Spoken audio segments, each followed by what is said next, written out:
Hey you guys, Matt Allen here. Welcome back to Tactical Bassin'. Today we're talking fall jig fishing. I've got some tips for you that will make a huge difference when you go out and fish a jig.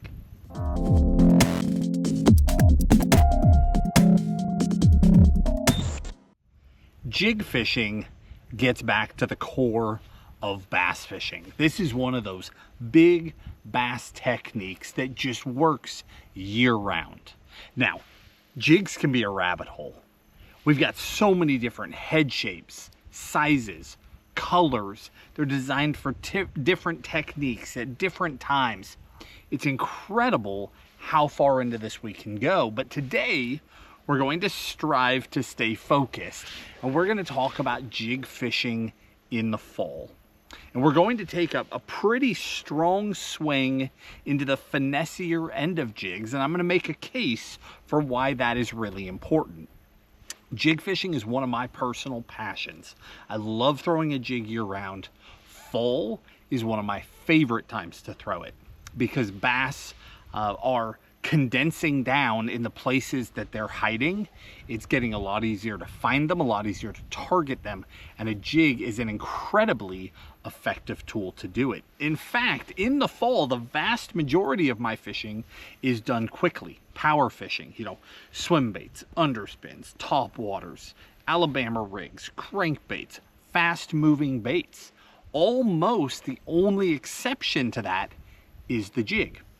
The jig is so effective that it holds its own against all those other things, and I will slow down just to fish a jig because I know the caliber of fish that I can catch with it.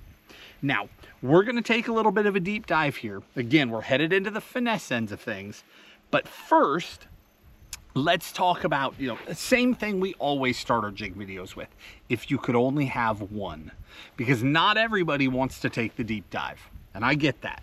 Not everybody's interested in what different head shapes are for, when to throw this hook versus that hook. I understand.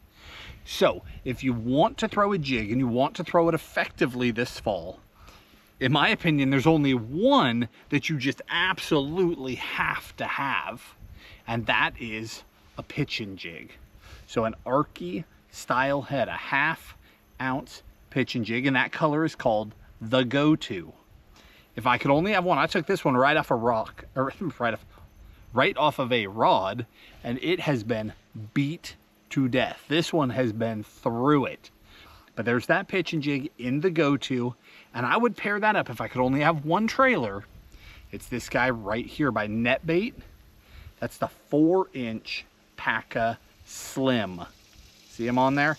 That 4-inch Paca Slim is just such a great profile. It fills out that jig. I get a full profile jig, great movement out of the claws. They kick really naturally. They're not exaggerated, but they give me good movement. And the overall package will come through just about anything. That's the beauty of an Arky style head. I can fish it in rock.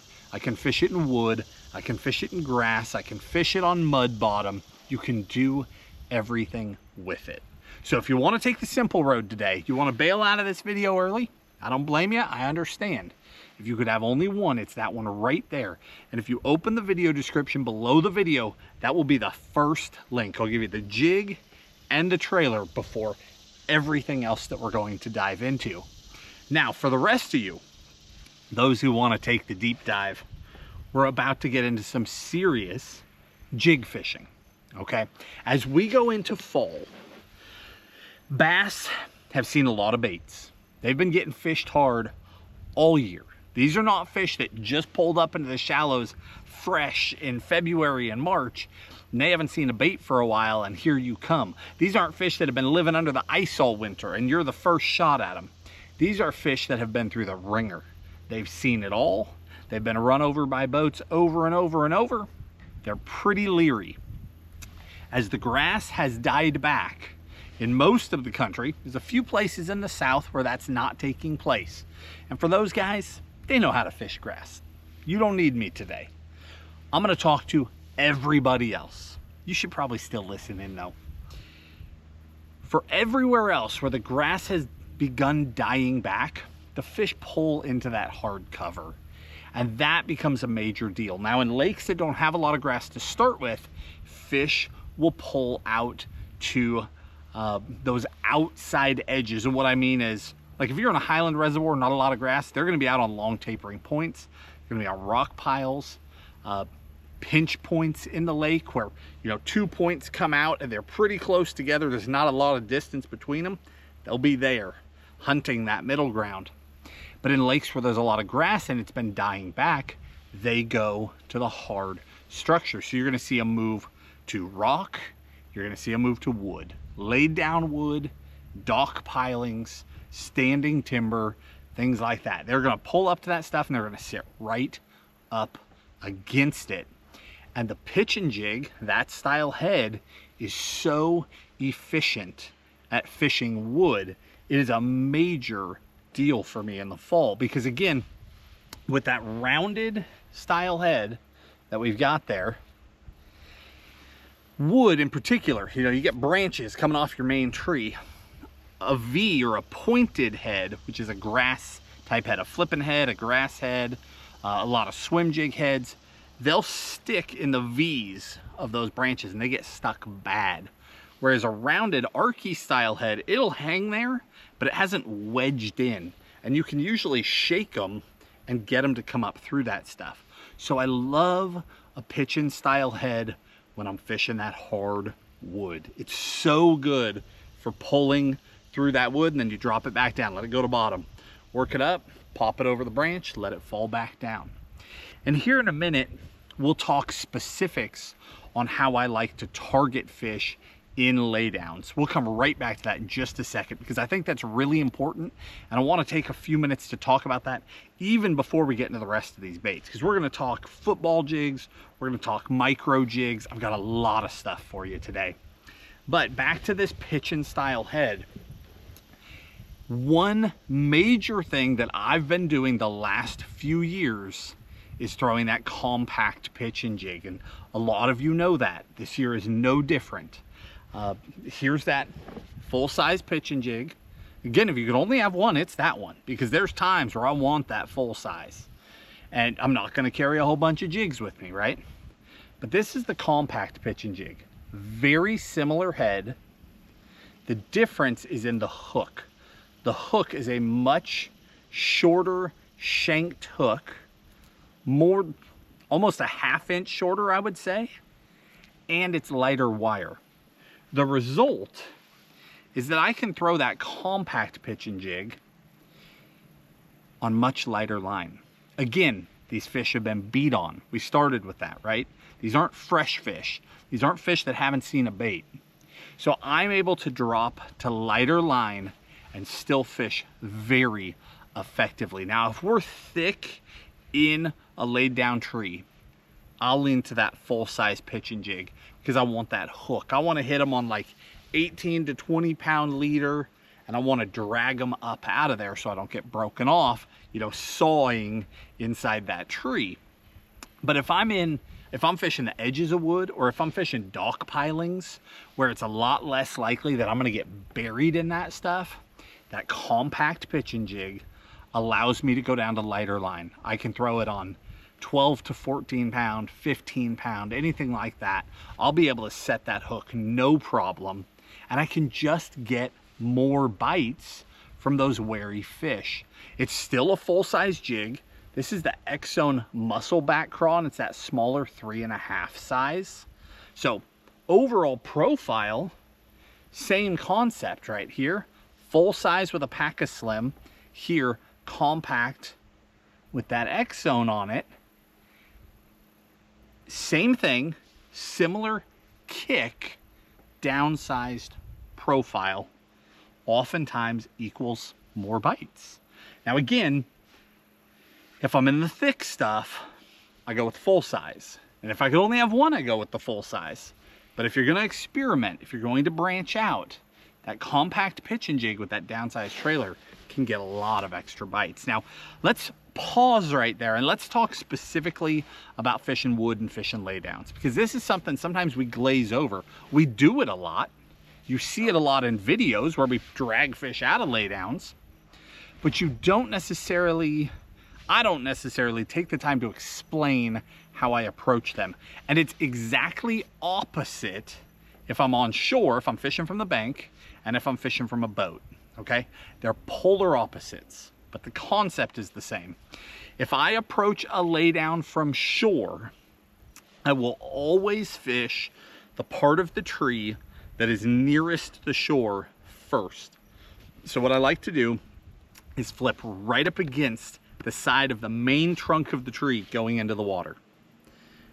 And you just work it back a little bit. And I like to flip it in, let it hit bottom, shake it, let it sit, shake it, let it sit, drag it a little, let it sit. If I haven't been bit by then, I mean, you can, if there's one tree in your pond, fish that thing to pieces, right? But if there's a lot of trees, if you're covering water, that's about how long I go, and then I pull out of there and I flip again. I'm gonna work my way out the main trunk of the tree.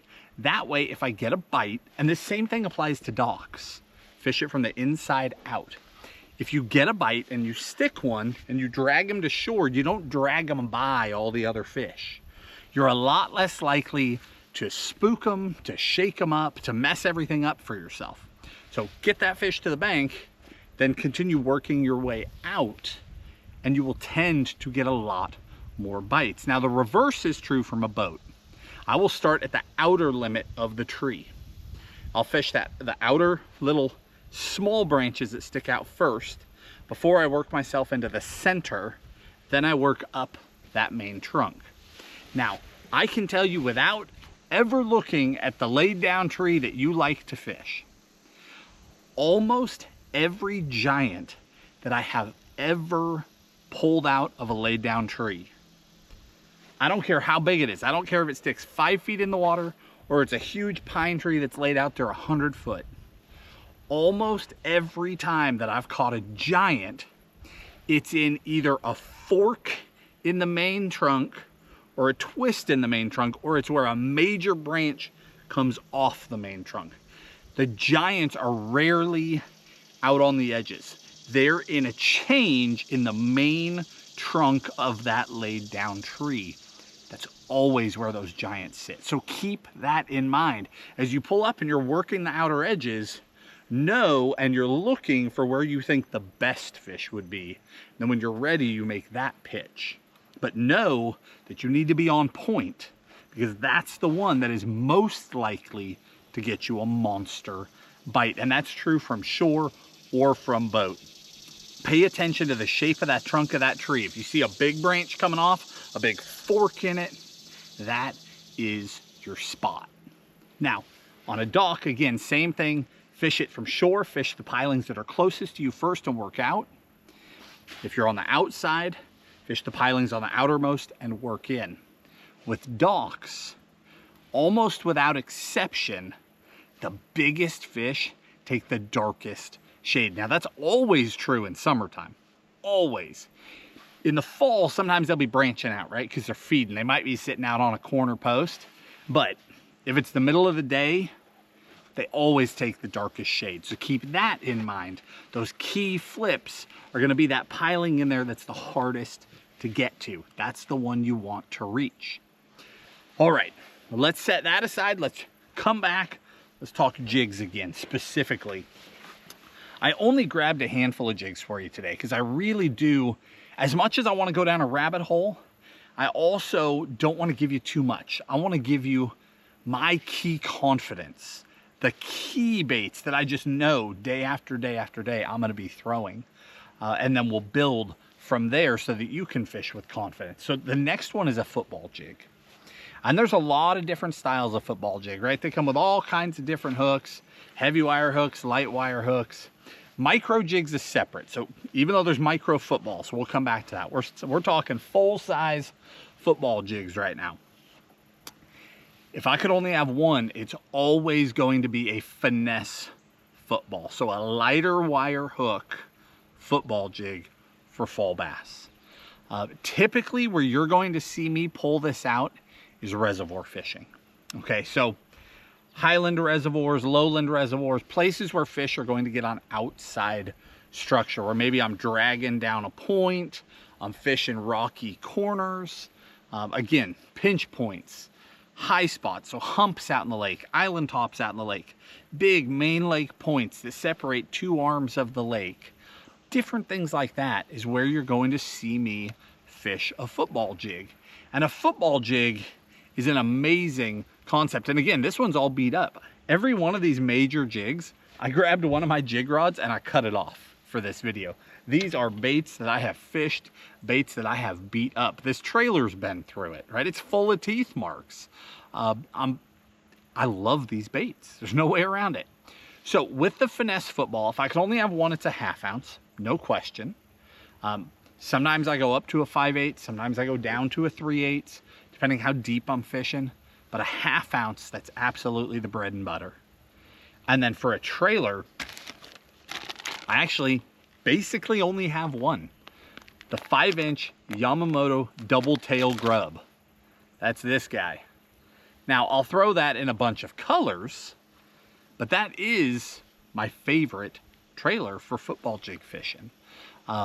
I like that it's got some action because I like to drag these jigs a lot, and sometimes I'll kind of shake and hop them, but I'm never like full stroking a football jig in the fall time. That's just not how I'm fishing them. I spend a lot of time with solid bottom contact. So as I'm dragging that on bottom, those legs will be kind of curling and dragging along, and I get good movement out of it without exaggerated movement. None of the big claws, none of that huge kicking, and it's not dead action like fishing a sweet beaver or something like that. It's just a very natural movement. And the big thing about the Yamamoto specifically is that as the water cools, all of these trailers will get stiffer as we head towards winter. Okay, the colder the water gets, the stiffer all plastic baits will become. The Yamamoto has so much salt in it and the legs are so paper thin that it maintains that exact same nice little undulating action regardless of water temperature. And that's why that's the one that I stick with, because there's like 20 kinds that could work fine in the fall, but as we approach winter, the Yamamoto is such a standout for maintaining its action that I just don't even bother with a lot of the others. That's just the one I throw all the time. Now, we're on a little bit of a deep dive today, so I'm just gonna hand you the keys to the kingdom. Now, in the video description, like I said in the beginning, we were gonna link that pitch and jig. We'll link all this stuff. I'll give you the jig, my favorite colors and size for each jig. Same thing with the trailers. Ultimately, same thing for the rods as well. Rods, reels, line. If that's braid to leader, I'll give you the leader material. If it's straight fluoro, I'll just give you the line. But we'll link all that stuff for you. With the football jig, I couldn't even tell you how many colors of football jig I own. Dozens and dozens and dozens. I mean, I have boxes and boxes and boxes of jigs. My jig addiction is worse than my swim bait addiction. It's ridiculous. I've got 10 lifetimes of jigs. It's crazy. But I'm always, one, looking at what's new, and two, trying to narrow things down and fine tune them. And the only way that you can narrow down colors is to have all the colors and fish all the colors. Find out which ones work the best at different times and just narrow it, narrow it, narrow it. So when I'm fall football jig fishing, I could narrow this thing down to 3 colors. Well, 4 colors, because the go-to is that's always in there, okay? If you never know what color to get, you get the go-to on any jig. It's just the deal. But 3 main colors that you'll see me fish in a finesse football are going to be super matte brown. That is a color that I designed years ago with dirty jigs. One of my all-time favorite colors. It used to be my all-time favorite color and just the only color I threw in the wintertime. But I've branched out a lot. It's still one of my top colors. It's incredible. That purple, there's something special about it. As the water gets colder, fish just gravitate to it. It's incredible. So that one, we got some Alabama craw. So we're talking some green pumpkin mixed with pumpkin, mixed with orange. Maybe even a little bit of, I don't know, is that green pumpkin? Almost like a little limey color to it. But such a good color. And this is Canterbury craw, so it's going to be like a brown mixed with pumpkin, mixed with like a brown with blue flake, and a green pumpkin head on it. And that is just such a good natural colored jig. Those three are very different, right? Essentially what we've got is like the go-to, which is just as natural as can be. And then with these three, that Canterbury Craw adds a little bit of flash. It's like a go-to with some flash. And then we've got that orange base and that purple base. And with those, I could fish anywhere in the country. Flat out, don't care. Drop me anywhere. One of those is going to blast them, if not all of those. A lot of times when I go out football jig fishing, like when we go out late fall and we go out just to do that, I'll have 3 or 4 or 5 football jig rods, and I will have every single one of those colors tied on. Now with the Yamamotos of the double tail grub, green pumpkin, black flake. If you don't know what to throw, you throw that one. But I'll tell you what, green pumpkin with all the different glitters in it is amazing. Cinnamon purple is amazing. There's a handful of different colors that pair up to these extremely well. Like super matte brown paired up to a cinnamon purple flake is such a good color. So good. So you've got some different pairing options there. But that's one of the nice things too, is you don't have to make your jig and your trailer match. They can be night and day different colors. And I think a lot of people miss that. And that will allow you to really experiment, because then you can carry even less, right? Like when I say to carry a go-to colored pitching jig, you could carry half a dozen jig color trailers and fish it anywhere. You go to some chocolate milk water and fish it with some black and blue. You go to crystal clear water, fish it with some green pumpkin. You can go somewhere where the fish seem more reactive, throw more of like a summer craw at them, a little bit of chartreuse in there. Springtime, I throw tilapia on there, and I throw tilapia in the fall too, but there's tilapia on that one. It's got that blue flake in it. That'll crush them all through the spring as well, all on the same jig. So you don't have to get crazy with your jig colors. All right, so we've talked pitching jigs, we've talked football jigs. Now we're gonna talk about the little guys, micro jigs. I am all about these things. Here's the deal with jigs. They get big bites. I don't know why. I really don't. Like to this day, when I look at a jig underwater, I mean, sometimes they look great, but sometimes they look so silly. It's like this puffball sitting down there with a crawdad sticking out of it. I don't know. But big ones, eat them. That's not new. That's been going on for decades. They smash them. So if you can get them to eat a jig, you will tend to get a bigger bite than if you're getting them to eat a worm. Now, it's not always true, but if we were betting on it, I would bet on the jig. The interesting thing is that that remains the same whether we're talking about a full-size jig or a little micro jig. It remains the same. I tend to get the biggest bites on the, like here's a perfect example right here. I can throw this X-Zone Stealth Creature on a Texas rig, which I do a ton, and I smash them on it. But if that bite is firing, if I stop throwing it on a Texas rig and I switch over and I use it as a little jig trailer, I will tend to get an even bigger bite. And it's not always like, oh my goodness, I was catching 10 inchers and now I catch 10 pounders, right? That's not necessarily what I'm saying. What I'm saying is, you're going down the bank, you're catching 1.5 to 2.5 pounders. You switch over to a jig, same profile, and it just seems like you're catching more of the 2.5s, and hey, maybe you even catch a 3.5, 4 pounder.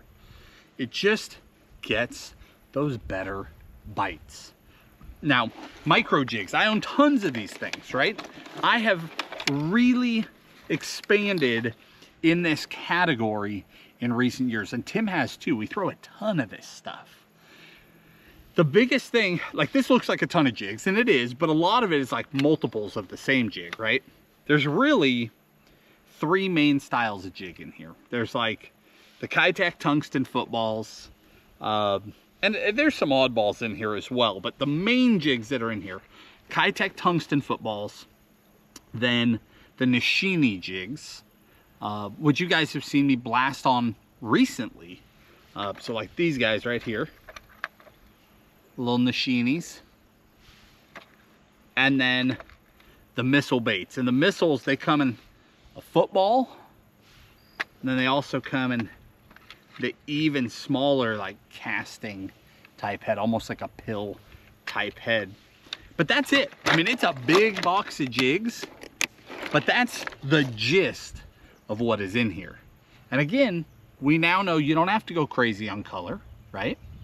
I go crazier on trailer than I do on jig color. Now, I'm a jig fanatic, so I still go pretty crazy on colors too, let's be real.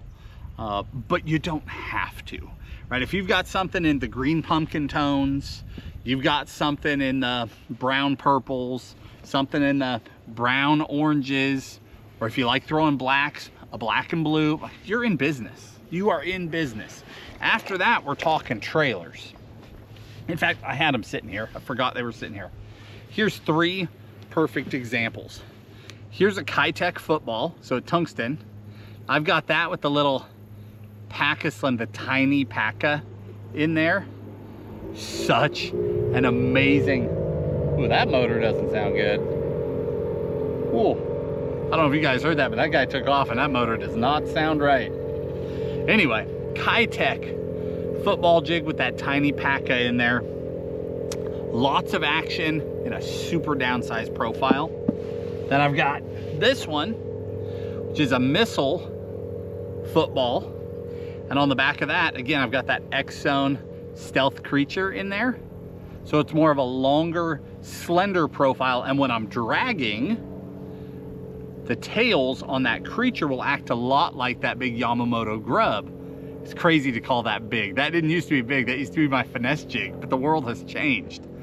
But I can slow pull this and those little tails will still drag and give me really good action. And then here's that Nishini, that other style. And that one I've got the X-Zone Stealth Craw in there, which not a lot of action, that's profile. It's a perfect craw profile and a nice little jig. And I'm gonna use that, I'll use that pitching at cover, like pitching, dock piling, stuff like that. And then I'll also drag that. So I like to fish a lot of outside edges, you know, long tapering points, edges where it comes off, breaks into creek channels, stuff like that. I really like dragging a natural profile. So it's more about the trailers than it is about the jigs themselves, although obviously the pairings is what matters. But just 4 trailers for you that are all major players. That tiny Paka chunk. And again, from NetBait, these have been incredible since I was a kid. They have. I don't think a lot of people realize, and somebody out there will be like, you're wrong, I know about a trailer that kicked before that. But the NetBait Paka stuff, the Paka chunk, was the first kicking trailer that I was ever aware of. And we're talking way back. I've been throwing these since I was a kid, and they work better now than they did back then. I would say as well as, except they all have bait fuel in them now, which we get questions all the time. Like, do you guys think that stuff is real? Is that just a sham? We get that question with all sorts of scent, but because there's so much of a buzz around bait fuel, I get it a lot about bait fuel, and I have seen that stuff work. Tim and I were fishing when we were switching back and forth, and the guy with bait fuel was getting bit better. And I watched all the, I'm so intrigued when people are doing something new like that. I watched all the scientific videos when they were designing bait fuel. They did it with a university, and they were doing all these studies, like dropping different food types into tanks with fish and studying whether or not they picked them up, how long they would hold them in their mouth. Like, I watched all the science on it. It sounded pretty legit to me before I ever went out and fished it. And then when we fished it, I absolutely think that it can make a big difference. I, as a whole, am not a scent guy because I hate getting scent on my hands. I hate it. But there's a time and a place. I mean, the stuff works. And like bait fuel in particular doesn't smell. I don't even know if I've got it on my hands, which is great. 2 more here. These are those X-Zone. They're in that X-Zone Stealth series, which these are amazing baits to throw on a Texas rig. They're amazing baits for BFS fishing, but they're also incredible jig trailers. They're great for that too. So there's the craw, or there's the craw, there's the creature. These also come pre-scented as well, straight out of the pack. You're ready to rock. And then the last one from Z-Man, there's the Z-Man, the TRD Bugs and the TRD Craws. Both are amazing, but since I've already included 2 craws, I decided that I would focus my attention on the Bugs, although both are completely proven baits. But the beauty of the Bugs is it's a downsized dead action creature. So what I mean by that is it's all about profile. You throw this thing in the water, it's not going to have some big kick. It has no movement. It will sink, hit bottom, and then that guy will stand up because the material floats. So you get this perfect profile out of it, and it's a slim profile. And a lot of times as water's cooling, those slim profiles get bit really well. This also, because it's a Laztec, tends to have really good movement in cool water as well. But this profile on the back of any of those jigs, like here when we're throwing that tiny paca, that's all about getting movement, right? It's a tiny little package that's just vibrating when you reel it through the water. I could take that paca off, I could switch to that TRD Bugs, and we're talking about pure profile, no action. Sometimes fish are in the mood for one, sometimes they're in the mood for the other, and you just need to try them both. And then again with colors, in the video description, I'll give you, I don't know, 2 or 3 of my favorite colors for each one of these. That one right there, that grass craw, like green pumpkin, red flake, has become such a confidence color of mine in recent weeks. I mean, I've been messing them up on that thing this fall. Now, jig rods are their own animal. They could be their own video all by themselves. And I don't want to go too deep into that whole rabbit hole today, but just know that on a surface level, you can take one of the rods you own and it will throw a jig, flat out. You got a medium, medium, heavy, heavy, it'll throw a jig. You will be fine. It's gonna work out a lot of the time. So you don't have to overthink this. If you're the guy who's just buying a pitching jig and a pack of Paca Slims, don't buy a rod. Just throw it on something you own, you're gonna get by. But if you deep dive into jigs, I don't like to tell people things are complicated. I like to tell you that things are easy and then show you why it's easy so that you can go out there and try it and it works and you discover that it really is easier than people say. Jig rods are one of the only things in bass fishing that I will openly say, that's complicated. It's hard to build a good jig rod. It is. The reason why is that the whole industry, in my opinion, about 15 years ago, was going the wrong direction. They were building extra fast jig rods, pool cues, if you will. And it's terrible. I have been so happy, and I would like to believe it's because Tim and I have beat this drum for so many years that companies have started coming back the other way. I don't know if that's true or not, but I would like to believe it. But with jig rods, you need a lot of backbone and a jig rod to plant these big hooks. But once you have those fish hooked, when they come up and they go to jump, if you're using a rod that's super stiff all the way to the tip, just the tip will be bent over. And when a fish comes up and jumps and head shakes, the rod tip will load and unload with the head shakes, okay?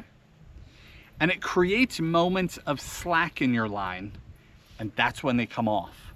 And that's why you see guys like, don't jump, and they're trying to bury their rod tip. That's all from using the wrong rod. Now, I'm not saying you won't get the hook in one wrong once in a while and you're gonna lose them regardless. But as a whole, a proper jig rod will load deep into the mid blank. Okay, so sure, that tip's gonna flex, but I wanna see a lot of that rod bowed up. Now it's still gotta have enough backbone to drive that hook. But after that, I wanna see that rod loaded up in here. That's where I wanna see flex. The reason why is that when that fish comes up to try and throw that thing, yes, it's loading and unloading as they're jumping and thrashing, but it's never unloading all the way back to a straight rod because the whole midsection was loaded up too. So they never, no matter how hard they thrash, they never get to a slack line where that jig will just sail out of their mouth. And that makes such a difference in the number of fish that you hook to the number of fish that you actually land, okay? Now that you understand that, these are some of my favorite rods for throwing big jigs, full-size jigs, all the way up to smaller flipping jigs. I've got two here. These are both excellent. This is the Mega Bass Orochi XX. It's the braillist. This has been my bread and butter for years. I have preached this rod so many times till I am blue in the face, except that I completely picked up the wrong rod. And this isn't a braillist at all. This is a EMTF, and we'll come back to it. The confusion being that they're both Orochi XXs. Let me grab the proper rod, my gosh. All right, that makes so much more sense. I was looking at the reel. Why is there a Corrado? Now, the Metanium, this is my reel for this rod. This is the Mega Bass Orochi XX braillist.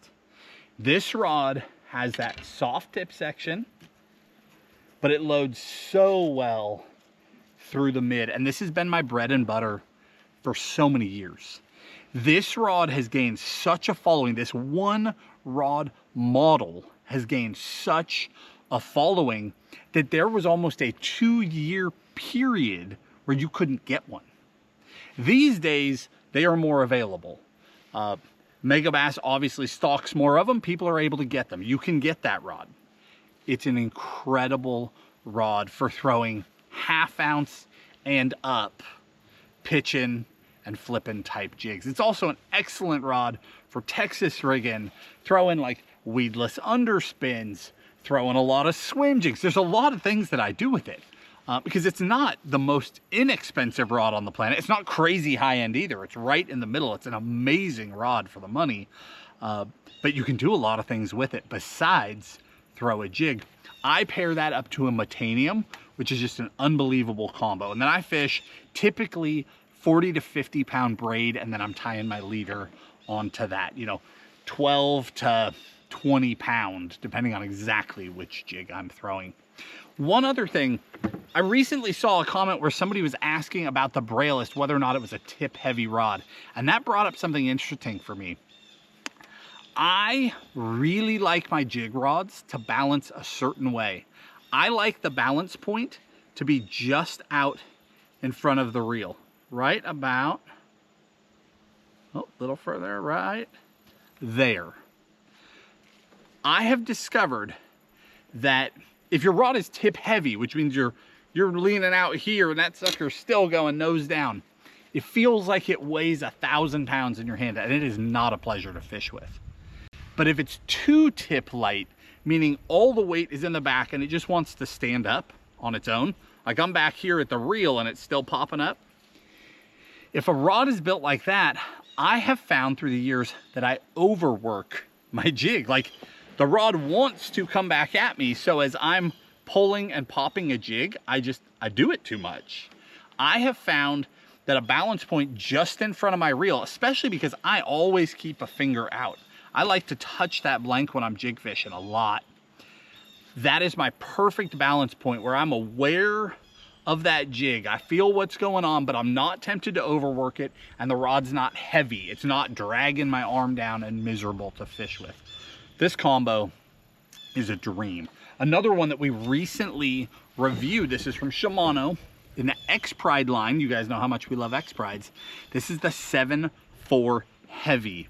And honestly, in terms of rod behavior, it is extremely similar I was very happy to see this because I have not minced words that I love X-Prides, but I have always felt like a jig rod in that lineup was lacking. And now I think that they finally have an amazing one. Again, paired up to a Metanium.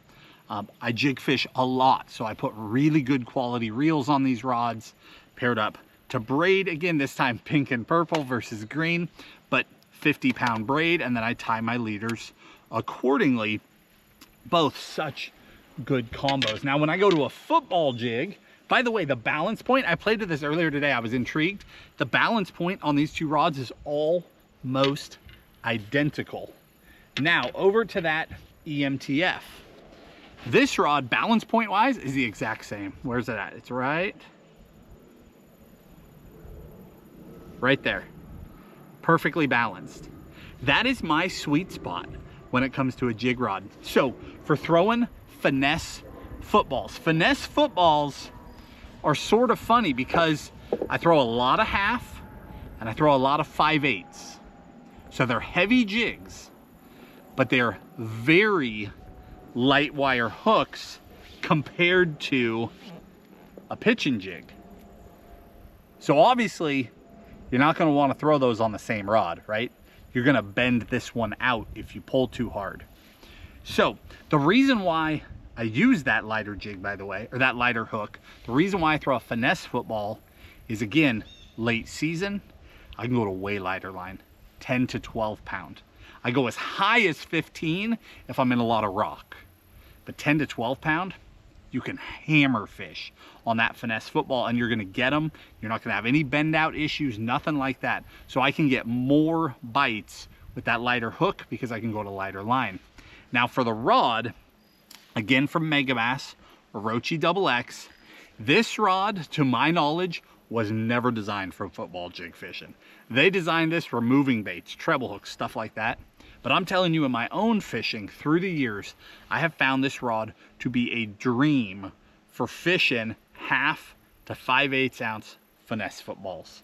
I love it. There's other rods I throw too, but this is my standout rod, the EMTF, which stands for Extreme Mission Type F. That's the actual name of that rod. But again, I'll link it in the video description. I have that paired up to a Corrado 70 MGL, which is a smaller spool because I'm throwing a lighter line. I don't need so much capacity. I love my balance point on this combo. It's perfect, but this rod, I believe it's 7.5, is that right? Yeah, it's 7.5, but it loads even deeper into the rod, and I want that deeper load. So when I'm pulling this thing or when I'm hopping that football and they eat it, I can smash them. And that rod will load so deep, there is no getting off and there's no bending out. And that's the key with that rod. And again, braid to leader. Typically 30 to 40 pound braid to that lighter leader. And then that brings us to the little guys. Now, the little guys, you can actually throw them on a ton of rods. I throw a lot of straight up bait finesse gear. So a lot of like 7 to 8 pound fluorocarbon, or super light, like 8 to 10 pound braid tied to a 6 to 8 pound fluorocarbon. But you can also throw a lot of this stuff on like a jerkbait type rod. So I did that recently in a video. This is my Shimano X-Pride 610 medium. It's my favorite jerkbait rod. Aldebaran MGL, my jerkbait reel, 10 pound fluorocarbon, my jerkbait line. This is literally my jerkbait combo. It does a great job of fishing these smaller jigs as well, unless you get down to the tiny hooks. Then it would bend those out. But this is a great rod for it. And you have wiggle room at this size of jig because they tend to be lighter weight heads. You don't have as many issues with fish jumping and spinning them if the rods aren't perfect. So I'll throw it on everything from a 610 medium, 610 medium heavy, all the way up to, like, in the X-Pride line, they make the 7.2 medium light. That is probably the most underrated rod in the entire X-Pride lineup. It throws this stuff beautifully as well. It does an amazing job. You can throw them on light braid to light leader. You can also throw them on straight fluoro. I was smashing them just, I don't know, a couple weeks ago. throwing that exact setup, straight 10-pound fluoro, and just blasting those fish. And then as far as like a true BFS setup, if you want to throw the lighter jigs, like the little missile jigs, they have a very small hook in them, and that shines on actual bait finesse gear. This is a high-end bait finesse combo. There's great budget options too, but I'm going to link you this one because a lot of people want to know, like, if I'm going to spend the money, what's the dream rod? And this so far has been my dream bait finesse combo for throwing this stuff. Again, mega bass. But this is in their even higher end line. This is the P5 Destroyer line. This is the Kasumi 611. It's rated 6 to 12 pound line, and my sweet spot is 7 to 8 pound line. I fished braid to leader. This is an Abu Garcia Zenin LTX BFS. That reel throws those little jigs so far. Different BFS reels seem to be tuned different ways. Some are super efficient at taking like the ultralight little micro baits and making clean little pitches with them, but they're not great at sending it. This reel will just send it. I'm throwing these little jigs just as efficiently as I would throw a full-size jigs on a regular combo, and just having a blast with it. So that's my high-end combo. And I mean, weight-wise, this thing is a feather. It weighs nothing. The reel is super light. The rod is insanely light. The package is ridiculous. It's incredible how little it weighs. Again, you don't have to spend that kind of money. There's some great budget options out there. But if you're looking for what's the ultimate, that's the best I've found so far. That is the ultimate. I love this style of fishing. I can go down this rabbit hole and just keep on going, because this was me narrowing it down for you guys just as much as I possibly could. We take the brakes off. We stop trying to narrow it down. We'll do this all day. But guys, I hope this helps you, because I love throwing jigs in the fall. Again, I power fish in the fall. Like 95% of the time I power fish. You will almost never see me slow down. But this is so effective that I choose to stop and fish this style as well. I'll be cranking all day long, cranking, swim baiting, throwing all that stuff, and then I'm put the brakes on, slow that trolling motor down, let's pitch trees. Boom, there's a big one. It just works.